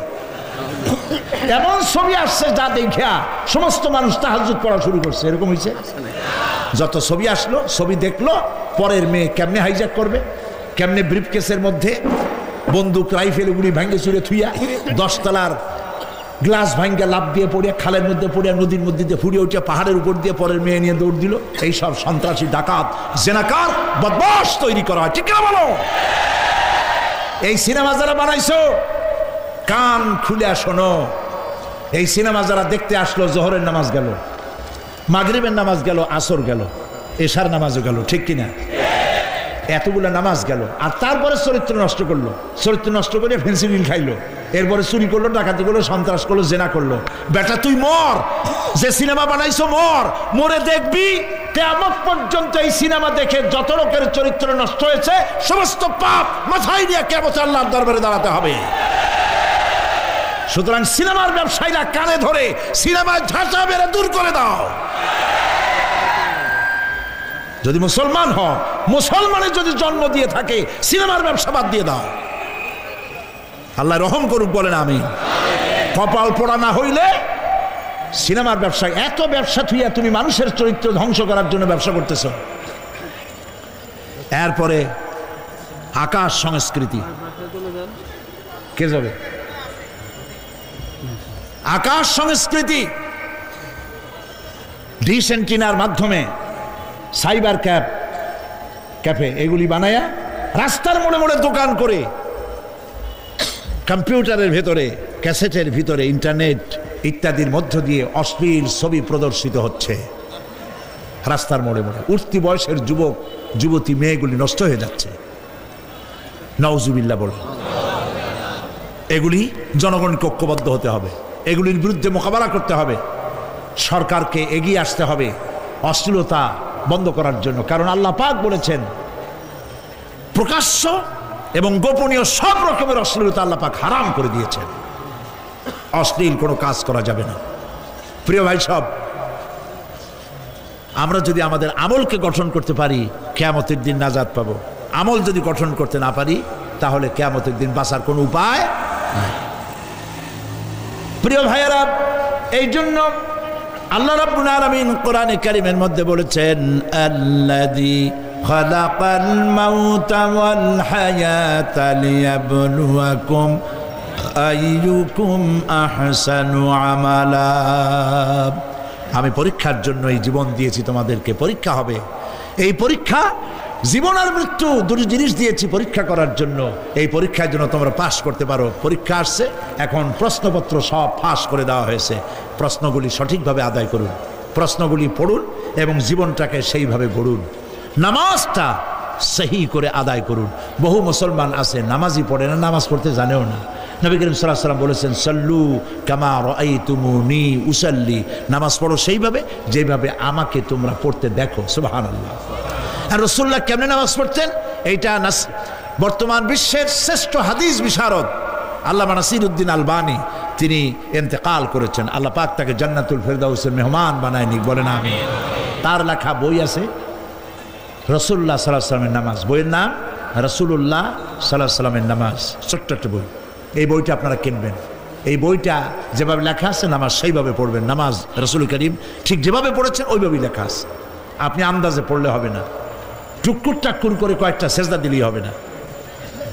তা দিলে আর কান, একটা সেজদা থেকে আর একটা সেজদার মাঝখানে সময় দিতে হবে, রুকু থেকে দাঁড়ায় সময় দিতে হবে, ধীরে ধীরে নামাজ পড়তে হবে। অথচ আমরা নামাজ পড়ি সব থেকে ব্যস্ততার সাথে, দ্রুত, রকেট সার্ভিস। কোরআন শরীফের ভিতরে নামাজের গুরুত্ব সর্বাধিক দেওয়া হয়েছে। নামাজের কথা কয়বার বলা হয়েছে? 82 বার। 82 বার আল্লাহ পাক বলেছেন নামাজ আদায় করো, 82 বার বলেছেন। আর নবীজি বলেছেন, লা দীনা লিমান লা সালাতা লাহু, যার কাছে নামাজ নাই তার কাছে দিন বলে কোনো জিনিস নাই। মান তারাকা সালাতান মুতাআম্মিদান ফাকাদ কাফারা, ইচ্ছে করে যে ব্যক্তি নামাজ ছেড়ে দিল কাফের হয়ে গেল। বলেন নাউজুবিল্লাহ। কিয়ামতের দিন, বুখারী শরীফের হাদিস, আল্লাহ পাকের নবী বলেছেন কিয়ামতের দিন সর্বপ্রথম আল্লাহ জিজ্ঞেস করবেন বান্দা নামাজ পড়ছো কিনা। প্রথম প্রশ্ন কি বলেন? প্রথম প্রশ্ন কি? যার নামাজ কবুল তার সমস্ত নেক আমল মঞ্জুর, যার নামাজ কবুল হবে না কোনোটাই মঞ্জুর হবে না। কথা বুঝতে পেরেছেন? নামাজ সঠিকভাবে আদায় করতে হবে। নবী করিম সাল্লাল্লাহু আলাইহি সাল্লাম ইন্তেকালের 5 দিন আগে থেকে জ্বরাক্রান্ত হলেন, রোগাক্রান্ত হলেন, জ্বরে আর মাথার যন্ত্রণায় অস্থির হয়ে যেতে লাগলেন। বেহুশ হন, আবার হুশ হন। যেদিন তিনি ইন্তেকাল করবেন তার আগের দিনেও তিনি জোহরের নামাজ পড়ার জন্য সাহাবীদের কাঁধের উপরে ভর দিয়ে নামাজ পড়তে গেছেন। পা উঁচু করে নিতে পারেন নাই, পা টেনে টেনে নিয়েছেন। তিনি সেখানে খুতবা দিলেন, বললেন, ও আমার উম্মতেরা, এই পৃথিবীতে আল্লাহ রাব্বুল আলামিন তার এক বান্দাকে পৃথিবীর সব জাগতিক সম্পদ দিতে চেয়েছিলেন, কিন্তু সেই বান্দা সব জাগতিক সম্পদকে উপেক্ষা করে আল্লাহর সঙ্গে দিদার করা বেশি পছন্দ করেছেন। কেউ কিছুই বুঝলো না। হযরত আবু বকর রাদিয়াল্লাহু তাআলা আনহু খুব কাঁদতে লাগলেন। তিনি বুঝতে পেরেছেন যে এই পৃথিবীতে সমস্ত সম্পদ দিতে চেয়েছিলেন আল্লাহ যাকে, তার নাম বিশ্বনবী।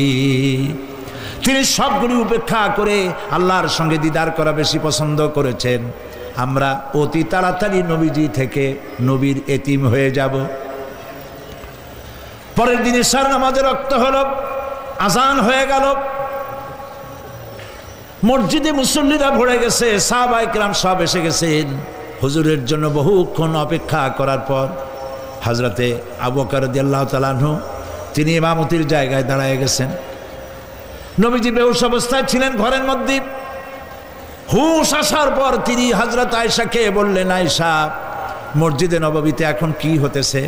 তিনি বললেন, নামাজ হচ্ছে।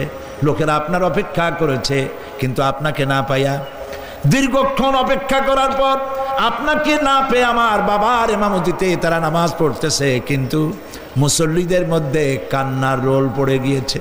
তাদের ধারণা হয়েছে নবীজির জায়নামাজে যখন হযরত আবু বকর দাঁড়ায় গেছে, নবীজির পিছনে নামাজ পড়া আর আমাদের কিসমতে হবে না। নবীজি বলছেন, আয়েশা রে, মসজিদে নববীর দিকের দরজাটা খুলে দাও, আমি নামাজের দৃশ্য দেখতে চাই। দরজা খুলে দেওয়া হলো। নবীজি কোনো রকম মাথা উঁচু করে মসজিদে নববীতে নামাজের দৃশ্য নিজে অবলোকন করে আবার শুয়ে পড়লেন। হযরত আয়েশা লক্ষ্য করে দেখেন নবীজির চোখের পানি দিয়ে কোনা দিয়া পানি বেয়ে বেয়ে পড়ছে। হযরত আয়েশা প্রশ্ন করলেন, ইয়া রাসূলুল্লাহ, নামাজের দৃশ্য দেখি কাঁদছেন কেন? হুজুর বলেন, আয়েশা রে, এটা কোনো দুঃখের পানি নয়, আমি কাঁদতেছি এই জন্যে, এই নামাজের জামাত কায়েমের জন্য তায়েফের ময়দানে অনেক রক্ত ঝরেছে, আবার উহুদের ময়দানে দান দান শহীদ হয়েছে, সাহাবায়ে কেরাম জীবন দিয়েছে। আজ আমি দেখতে পেলাম আমার উম্মতেরা জামাতে নামাজ পড়ছে। আমার ধারণা হলো ভবিষ্যতে কিয়ামত পর্যন্ত আমার উম্মতেরা এইভাবে জামাত বন্দী হয়ে নামাজ আদায় করবে। নবীজি আবার বেহুশ হয়ে পড়লেন। মসজিদে নববী থেকে আজ আর কেউ বাড়ি যায় না, সবাই কান্দে। আজ রাত বোধহয় নবীজি কাটাবেন না। মেয়েরা কাঁদতেছে, সাহাবায়ে কেরাম কাঁদতেছেন, আজওয়াজে মুতাহারাত তারা কাঁদতেছেন। নবীজির আবার হুশ হলো, তাকায় দেখেন ঘরের মধ্যে কান্নাকাটি, মসজিদে নববীতে কান্নাকাটি। সব থেকে বেশি কাঁদতেছেন মা ফাতেমা। নবীজি হযরত ফাতেমার কান্না দেখে ইশারা করলেন, কাছে আয়। হযরত ফাতেমা রাসূলের কাছে গেলেন। নবীজি কানে কানে কি যেন বললেন, কান্নাটা বন্ধ হয়ে গেল। হযরত আয়েশা জিজ্ঞেস করলেন, মা, তোমার আব্বা তোমার কানে কি বললো আর কান্না বন্ধ হয়ে গেল? হযরত ফাতেমা বলে, আম্মাজি, আমার আব্বা আমাকে বললেন, মা ফাতিমা, তোমার কান্না আমার বরদাস্ত হয় না, কেঁদো না, আমি মৃত্যুর পরে সকলের আগে তোমার সাথে আমার দেখা হয়ে যাবে। হযরত ফাতেমা বলছেন, আম্মাজি, আমি বুঝতে পেরেছি আমার আব্বার এই কথার অর্থ কি। নবীজির ইন্তেকালের পরে আত্মীয় স্বজনের মধ্যে সবার আগে আমার মৃত্যু হবে আর আমার পিতার সাথে আমি মিলিত হতে পারবো। রাত যখন শেষ হয়ে এলো, নবীজির হুঁশ হয়েছে, তাকায় দেখেন হযরত জিবরাইল দাঁড়ানো। হযরত জিবরাইল নবীজির চেহারা মোবারকের দিকে তাকায় বলেন, আসসালামু আলাইকা ইয়া রাসূলুল্লাহ। আল্লাহ আপনাকে সালাম বলেছেন, আর আল্লাহ পাক জানতে চেয়েছেন আপনার মুখে আপনি কেমন আছেন। আল্লাহ জানেন আপনার অবস্থা কি, তারপরেও আপনার মুখে শুনতে চেয়েছেন আপনি কেমন আছেন। নবীজি বলছেন, জিবরাইল বড় কষ্টে আছি, বড়ই যন্ত্রণা, বড়ই কষ্ট। হযরত জিবরাইল বলছেন, ইয়া রাসূলুল্লাহ, আজকে এক নতুন ফেরেশতা আমি সাথে করে নিয়ে এসেছি। এই ফেরেশতা পৃথিবীর কোন নবী অথবা কোনো মানুষের কাছে যাওয়ার জন্য অনুমতি চায় না, আজ আপনার কাছে অনুমতি ভিক্ষা চায় কাছে আসার জন্য। ওই ফেরেশতার নাম হচ্ছে মালাকুল মউত। হযরত মালাকুল মউত বলেন, ইয়া রাসূলুল্লাহ, এই পৃথিবীতে আদম আলাইহিস সালাম থেকে নিয়ে পর্যন্ত কোন মানুষের জান কবজের জন্য আমার অনুমতি চাওয়া লাগে নাই, আর কোনোদিন লাগবে না। আজ আমি আসার সময় আল্লাহ বলেছেন আপনার জান কবজের জন্য আমি যেন আপনার কাছে অনুমতি ভিক্ষা চাই। নবীজি বলছেন, আমি যদি অনুমতি না দেই তো কি হবে? হযরতে মালাকুল মউত বলছেন, ইয়া রাসূলুল্লাহ, অনুমতি যদি না দেন আমি ফেরত চলে যাব, আমাকে সেভাবেই বলা হয়েছে। হযরতে জিবরাইল বলেন, ইয়া রাসূলুল্লাহ, হে আল্লাহ রাব্বুল আলামিন আপনার দিদারের ইন্তজার করতেছে।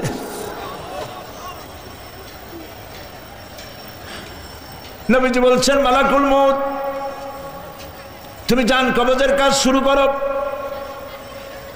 মালাকুল মউত যখন কাছে এসেছে, রাসূল জিজ্ঞেস করলেন, আয়েশা, ঘরে যে কয়েক টুকরা স্বর্ণ ছিল সেগুলোর কি অবস্থা? ছোট ছোট 6 টুকরা স্বর্ণ ছিল।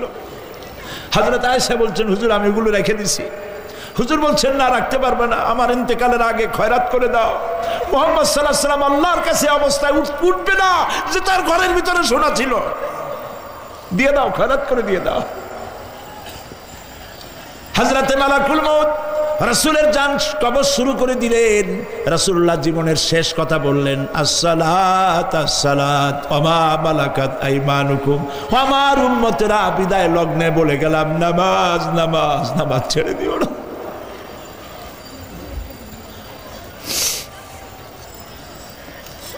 প্রিয় ভাইয়েরা, নবী করিম সাল্লাল্লাহু আলাইহি ওয়াসাল্লাম জীবনের শেষ কথা বলে গেছেন নামাজ। সেই নামাজে আমাদের যত সব অবহেলা, স্ত্রীকে নামাজ পড়ান, বউকে নামাজ পড়ান, ছেলে মেয়েকে নামাজ পড়ান। দোকানদার ভাইরা যখন আজান হয়ে যাবে দোকান বন্ধ করে দেন, আপনি আপনার কর্মচারীরা নামাজ পড়তে যান।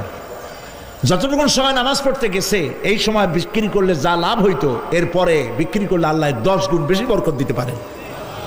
পারেন কিনা? পারেন কিনা? পারেন। আল্লাহর বিশ্বাস করেন, আল্লাহ আপনারে বরকত দিবে।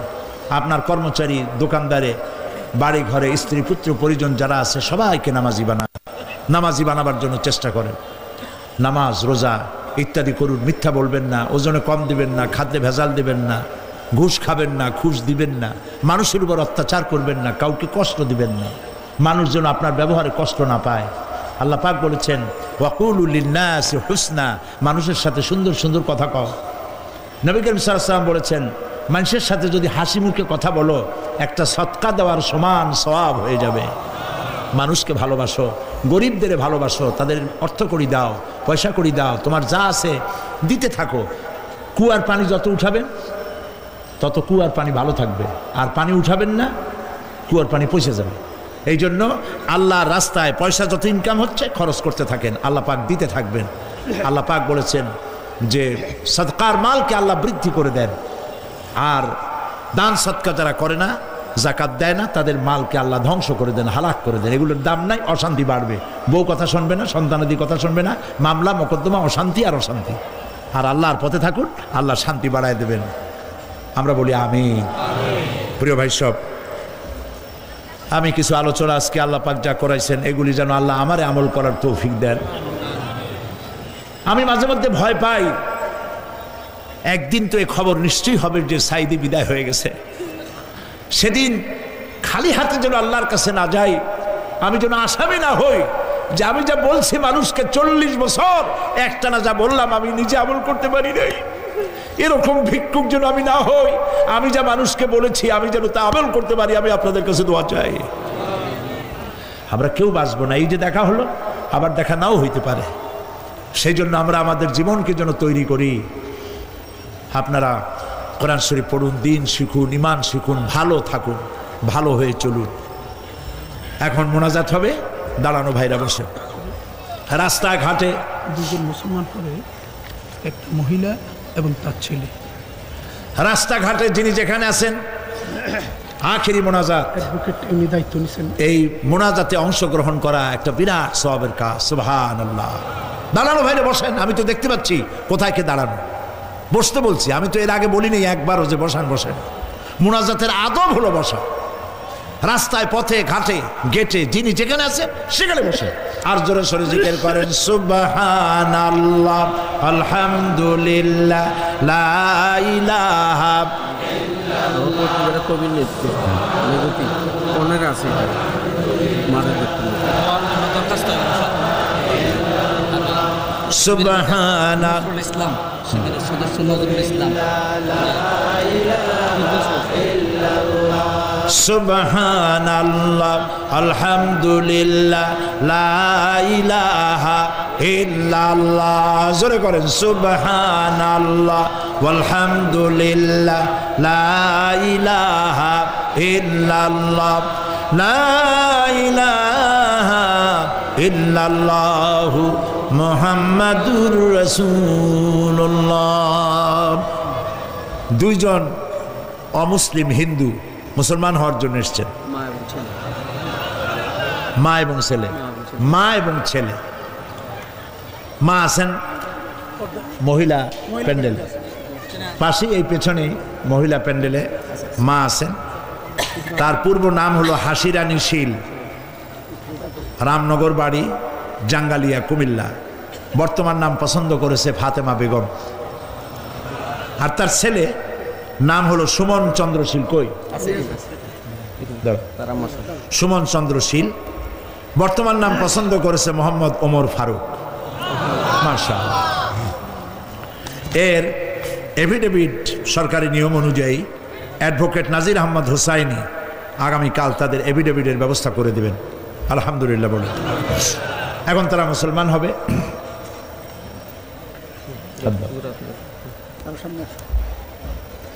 যে বোন আমাদের মুসলমান হচ্ছেন হাসিরানী, বর্তমান নাম ফাতেমা বেগম, আমরা এখানে যা পড়তেছি আপনি তাই উচ্চারণ করবেন। তুমি জোরে জোরে বলবা, আপনারা সবাই বলেন লা ইলাহা ইল্লাল্লাহু মুহাম্মাদুর রাসূলুল্লাহ। আল্লাহ ছাড়া কোন ইলাহা নাই, মাবুদ নাই, মুহাম্মদ সাল্লাল্লাহু আলাইহি ওয়াসাল্লাম আল্লাহ প্রেরিত রাসূল। আশহাদু আন লা ইলাহা ইল্লাল্লাহু ওয়াহদাহু লা শারীকা লাহু ওয়া আশহাদু আন্না মুহাম্মাদান আবদুহু ওয়া রাসূলুহু। আমি সাক্ষ্য দিচ্ছি আল্লাহ ছাড়া কোনো ইলাহ নাই, কোনো মাবুদ নাই, কোনো উপাস্য নাই। তিনি এক, তিনি একক, তার কোনো অংশীদার নাই। আমি আরো সাক্ষ্য দিচ্ছি মুহাম্মদ সাল্লাল্লাহু আলাইহি ওয়াসাল্লাম আল্লাহর প্রেরিত রাসূল এবং তারই বান্দা। সবাইকে সালাম দাও, আসসালামু আলাইকুম। আপনারা সালামের জবাব দেন। আল্লাহর এই বান্দা মাত্র কয়েক মুহূর্তে আগে ছিল মুশরিক, আর এখন আমাদের তাওহীদি ভাই। আমাদের কি হয়ে গেছে? ভাই। আমাদের সকলের আমল নামায় গুনাহ আছে, এই যুবকের আমল নামায় এখন কোনো গুনাহ নাই। নিষ্পাপ, মাসুম, বেগুনাহ। আল্লাহ তার প্রতি রহম করুক, আমরা বলি আমিন। ইসলাম কবুল কর স্বেচ্ছায়, সজ্ঞানে ইসলাম কবুল করার কারণে এই বিশাল লাখো জনতার পক্ষ থেকে আমি তাকে আলিঙ্গন করছি।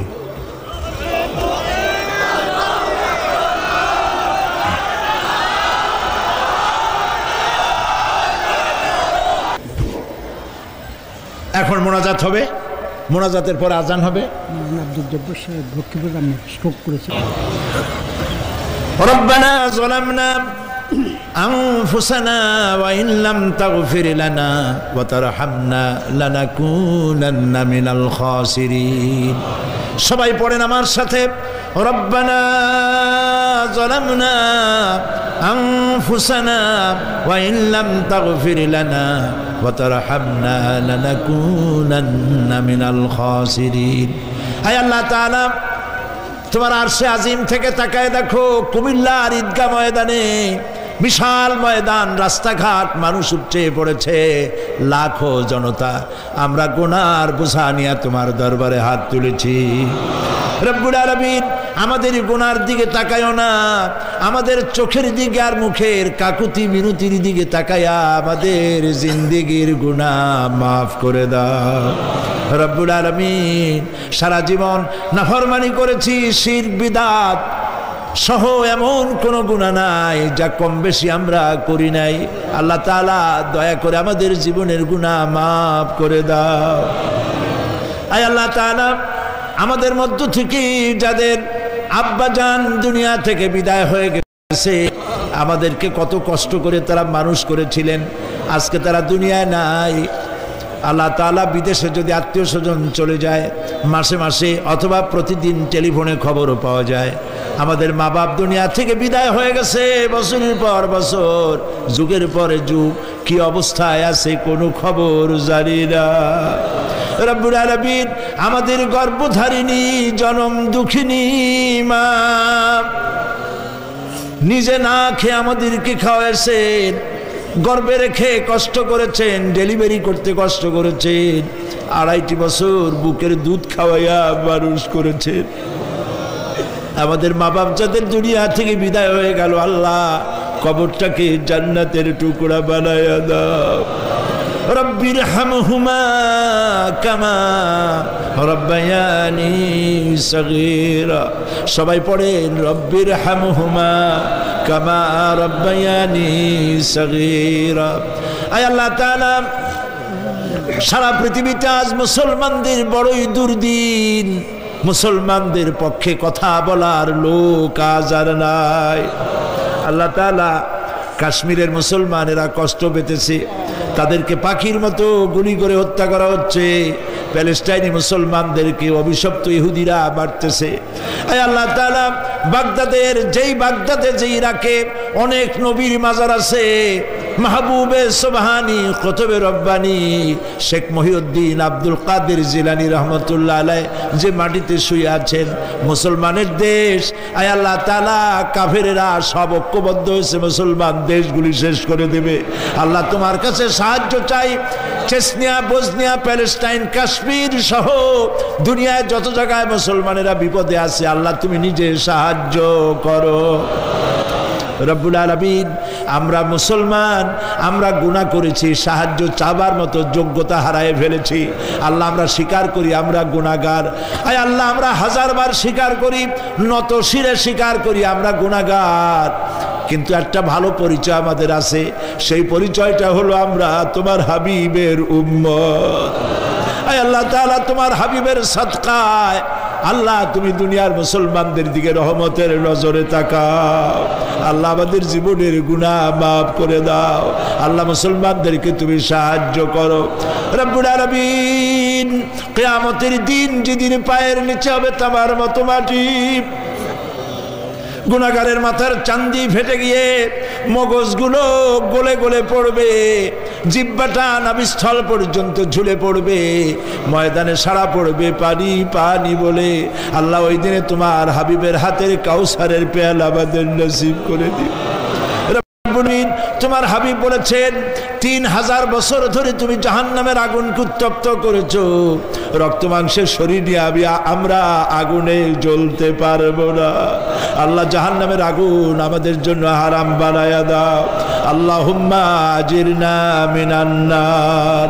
সবাই পড়েন আল্লাহুম্মা আজিরনা মিনান নার, আল্লাহুম্মা আজিরনা মিনান নার। আয় আল্লাহ তাআলা, আমাদের আকীদা, আমাদের বিশ্বাস হলো এই, আমরা এখন কোথায় বসা তুমি দেখতে পাচ্ছ,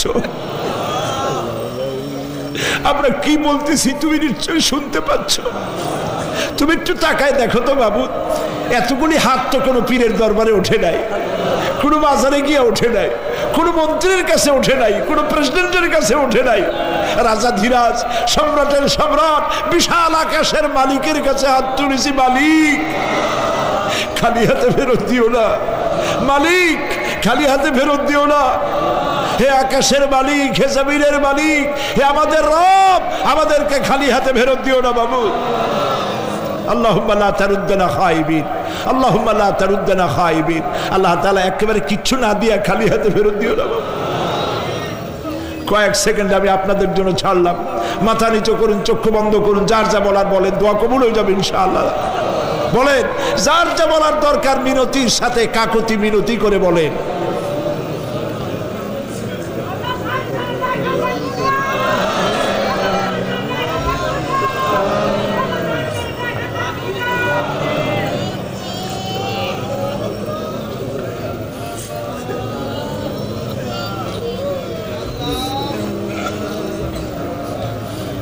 আল্লাহ তাআলা তোমার বান্দারা, তুমি তাকায় দেখো, আসামির মতো বসছে, কি চাইতেছে তুমি শুনতে পাচ্ছ।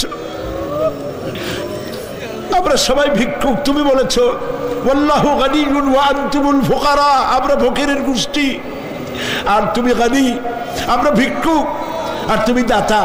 আল্লাহ তাআলা আমাদেরকে খালি হাতে ফেরত দিও না বাবু।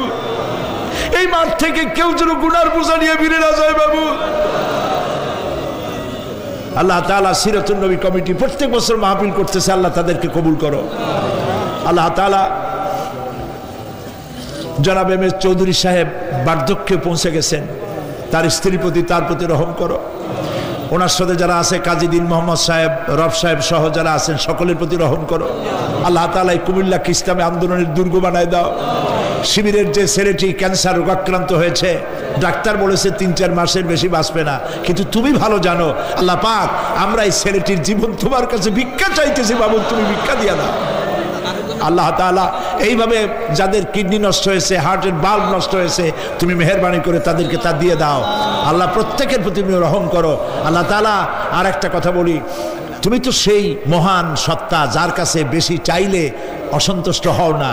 পৃথিবীতে সবাই বারবার চাইলে অসন্তুষ্ট হয়, তুমি বরং না চাইলে অসন্তুষ্ট হও। মাবুদ, তুমি